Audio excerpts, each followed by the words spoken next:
एक चुनाव क्षेत्र में लोकसभा के आजकल 10-10 लोग एप्लीकेशन करते हैं कि हमको रिजर्व सीट पर चढ़ाया जाए, चुनाव लड़वाया जाए। तो आजकल कंपटीशन है गद्दारों में, तो जो सबसे बड़ा गद्दार होगा उसी को ना टिकट मिलेगा। तो गद्दारों में भी कंपटीशन है, जमाना कंपटीशन का है।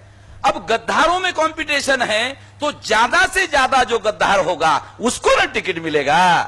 शास्त्री जी, आप समझते नहीं हो, आप विरोधी पार्टी को आपको मालूम नहीं है। शैलानी ने राजनाथ सोनकर शास्त्री के कान में कहा, सोनकर शास्त्री ने काशीराम जी को कहा, काशीराम जी ने हमको कहा, तो हमने सोचा आपको बता दूं।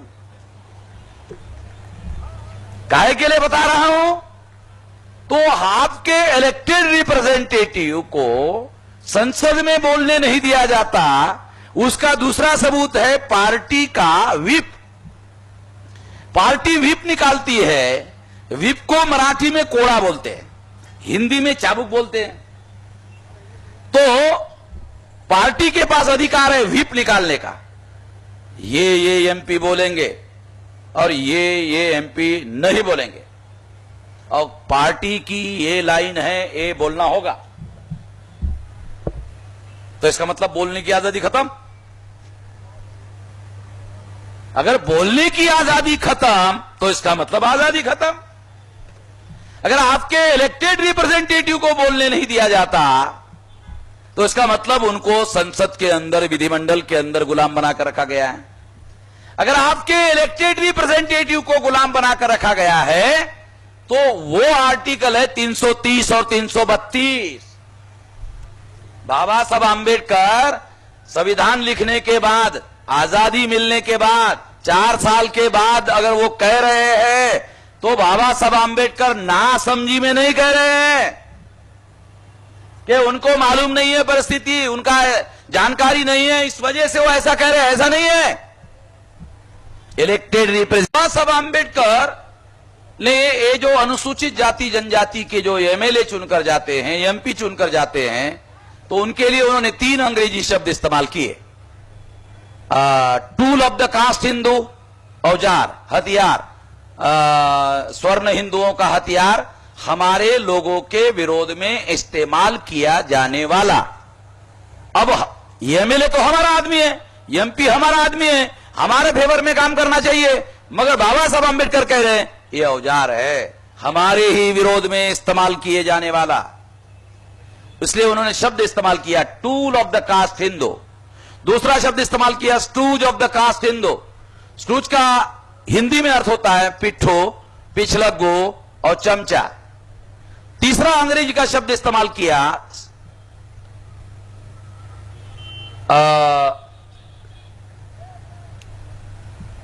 तीसरा शब्द अंग्रेजी का है agent of the caste Hindu.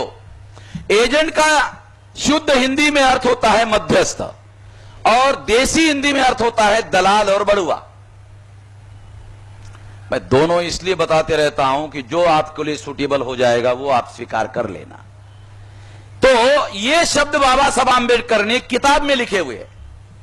किताब का नाम है what Gandhi and Congress have done to untouchable, Gandhi ji and emancipation of untouchable states and minority. किताब के अंदर लिखा हुआ है। कुछ लोग, अक्लमंद लोग आपके विद्यार्थियों में बैठे हो सकते हैं, बोलेंगे तो असंसदीय भाषा है। हमारे जो पढ़े लिखे विद्यार्थी है तो वो ऐसा सोचते होंगे कि ये तो असंसदीय शब्द है। तो हमारे विद्यार्थियों को सांसदीय और असंसदीय शब्द समझ में आते हैं, बाबा साहब को समझ में नहीं आते थे। बाबा साहब ने इस्तेमाल किया ना ये शब्द। आप लोगों को सांसदीय और असंसदीय शब्द समझ में आते हैं, मगर बाबा साहब को नहीं आते थे, इसलिए उन्होंने यूज किया। शायद ऐसा आप लोग सोचते होंगे, इसलिए आप लोगों को थोड़ा बता रहा हूं। एक बार लखनऊ में पुलिस महासंचालक रिटायर हो गया, उसका नाम बताना ठीक नहीं रहेगा। उसने यही कहा था मुझे कार्यक्रम समाप्त होने के बाद में, मेश्राम जी क्या ये शब्द असंसदीय नहीं है? तो मैंने उसको तपाक से जवाब दिया कि क्या बाबा साहब आंबेडकर को सांसदीय असंसदीय समझ में नहीं आता था और आपको समझ में आता है? आपको पढ़ाने लिखाने की लड़ाई बाबा साहब आम्बेडकर ने लड़ी। पढ़ने लिखने का अधिकार आपको बाबा साहब आम्बेडकर की वजह से मिला। बाबा साहब की वजह से आप पढ़े लिखे हो गए, और आप इतने पढ़े लिखे हो गए कि बाबा साहब आम्बेडकर कोई संसदीय भाषा बोलना नहीं आता था, यहां तक आप पढ़े लिखे हो गए। तो ये बात इसलिए थोड़ा सा आप लोगों को विश्लेषण करके समझा रहा हूं, क्योंकि हर चीज, हर शब्द के पीछे कोई न कोई सोच होती है। इसलिए आप लोगों को बता रहा हूं कि आपके इलेक्टेड रिप्रेजेंटेटिव को गुलाम नहीं, गुलामी से भी बदतर गिरा दिया गया है। ये बाबा साहब आम्बेडकर आशंका करते थे, उससे भी भयंकर हो गया है। ऐसे स्थिति में बाबा साहब आम्बेडकर विद्यार्थियों को कहते हैं संगठित होना चाहिए।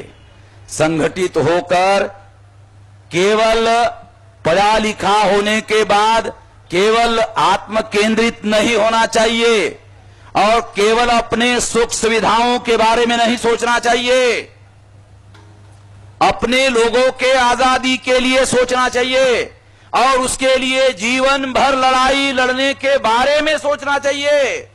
जब आप अपने लोगों के आजादी के लिए लड़ाई करोगे, उस लड़ाई में आपका सुख है। ये सारे बैकग्राउंड में है, तब आपको समझ में आएगा। अन्यथा ये जो सेंटेंस है ये सामान्य लगता है। अगर इस बैकग्राउंड में इस बात को समझा जाए तो ये बहुत भयंकर बात है। इसलिए साथियों, इस बैकग्राउंड के साथ में जो आप पढ़ लिख रहे हो, जो पढ़े लिखे लोग हैं, उसके बारे में बाबा साहब आम्बेडकर की राय अच्छी नहीं थी। बैकवर्ड क्लास कमीशन को जो उन्होंने कहा, इससे प्रमाणित होता है। फिर विद्यार्थियों के सामने उन्होंने जो भाषण दिया, उसमें विद्यार्थियों को आत्म केंद्रित होने के लिए रोका। फिर फॉरेन में उन्होंने जिन स्टूडेंट को विदेश में भेजा था, उनसे जो उम्मीद उन्होंने की थी, तो जब बाबा साहब आम्बेडकर कभी कभी फिर इंग्लैंड जाते थे तो उनके पास उनके एड्रेस होते थे, टेलीफोन होते थे, तो वो उनको बुलाते थे तो लोग आते नहीं थे। जी बाबा साहब आम्बेडकर ने जिनको इंग्लैंड में भेजा था, उन्होंने पढ़ाई लिखाई किया और वही बस गए, इधर आए ही नहीं। जो वहां बस गए उन्होंने अपने समाज की तरफ कुछ नहीं देखा, और जो भारत में आए तो फॉरेन का एजुकेशन था, इसलिए बड़े बड़े पोस्ट उनको मिल गई, बड़ी बड़ी नौकरियां मिल गई, उन्होंने भी ध्यान नहीं दिया। शायद एक व्यक्ति था, बैरिस्टर राजाभाऊ खोब्रागड़े, 52 लोगों में एक आदमी था जिसने वापस आने के बाद में समाज का काम किया। बाकी पढ़े लिखे लोगों के लिए, पढ़े लिखे लोग पैदा हो, इसके लिए बाबा साहब आम्बेडकर ने जो कोशिश किया, उससे जो पढ़े लिखे लोग पैदा हुए, उसमें ज्यादातर 90% लोग आज के तारीख में अपने समाज के तरफ देखने के लिए राजी नहीं है। आज अगर उनके साथ बहुत गैर व्यवहार हो रहा है, उनके संवैधानिक अधिकारों का हनन हो रहा है, तो उसका सबसे बड़ा कारण पढ़े लिखे लोग हैं, एजुकेटेड लोग हैं। और हमारे जो पढ़े लिखे लोग हैं वो इलिटरेट लोगों से ज्यादा खतरनाक है। जो अनपढ़ लोग हैं वो उतने खतरनाक नहीं है। जो हमारे पढ़े लिखे लोग हैं वो पढ़े लिखे कम हैं और सेमी इलिटरेट ज्यादा है। सेमी इलिटरेट का मतलब होता है आधे पढ़े लिखे। जितने पढ़े लिखे लोग हैं उसमें मैक्सिमम आधे पढ़े लिखे लोग हैं। तो आधे पढ़े लिखे जो लोग होते हैं वो लोग ज्यादा खतरनाक होते हैं, क्योंकि उनके दिमाग में जो भूसा ब्राह्मणों ने एजुकेशन के द्वारा भर दिया है उसी को सही मानते हैं, और उसी को सही मानकर वो अपने जीवन में काम करते रहते हैं। वो ज्यादा खतरनाक लोग हैं, उससे तो बेहतर अनपढ़ लोग हैं। हम ये नहीं कह सकते कि अनपढ़ लोगों ने बाबा साहब आम्बेडकर को धोखा दिया। बाबा साहब आम्बेडकर कहते हैं कि पढ़े लिखे लोगों ने मुझे धोखा दिया। बाबा साहब आम्बेडकर ने यह नहीं कहा कि अनपढ़ लोगों ने मुझे धोखा दिया। मैं ये बात इसलिए आप लोगों को बता रहा हूं कि आजाद भारत में जो भयंकर स्थिति है उसमें प्रथम श्रेणी का जो बुद्धिजीवी है वो सरकार का नौकर है। द्वितीय श्रेणी का जो बुद्धिजीवी है सरकार का नौकर है। और क्लास 3 और क्लास 4 के जो लोग हैं, जिनकी बुद्धि क्लास 3 के लायक है, जिनकी बुद्धि क्लास 4 के लायक है, वो लोग आंदोलन चलाने के लिए नेता बने हुए हैं।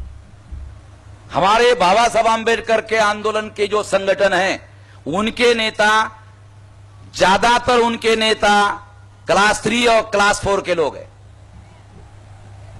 अब आप बताओ, बाबा साहब जैसा पंडित, महापंडित आदमी जिन्होंने आंदोलन चलाया, उसके आंदोलन का नेतृत्व वर्तमान में क्लास 3 और क्लास 4 के लोगों के नियंत्रण में होगा, तो उसका सत्यानाश करने के लिए ब्राह्मणों की जरूरत है?